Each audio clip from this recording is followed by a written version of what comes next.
Why should I move from my home because I can't afford a wealth tax? It's too low. 2 million's too low. It ought to start at 4, 5. That's when you get the bigger houses.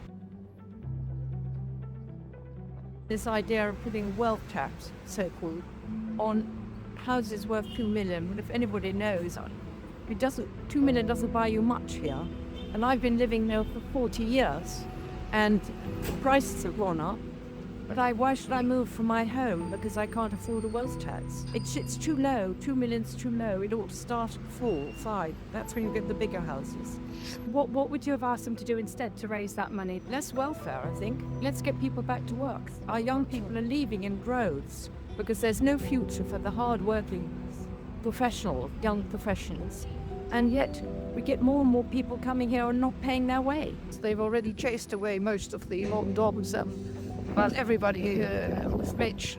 I'm not so sure it's clever to tax the rich even more. They'll just disappear, you know. In general, I'm not happy with this government, and I never will be. So I think it's the old-fashioned Labour thing, just spending, and taxing. What did you think of the budget?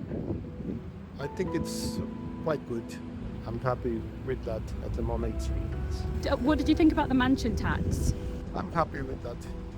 Like make necessary decisions, because we can't complain that NHS is falling apart if we're not willing to put money into those services and education, etc.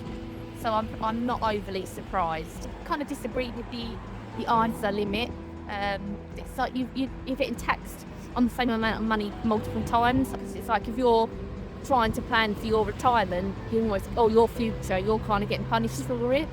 Whereas it's more like if you're just careless, you'll get help. I have a couple of disabilities, so I get some personal independence payment that's supplement my income. So I think things like that, I definitely sit up to take notice of. And I think with the benefit system, people are probably over the cost of all getting like an extra £10, £20 a month, whatever, which isn't helping the cost of living crisis in any way, but it's almost tokenistic that something is being done. And so I would just appreciate more meaningful changes, and when the government says they're going to do something, to just stick to their word and actually do it instead of going back and forth.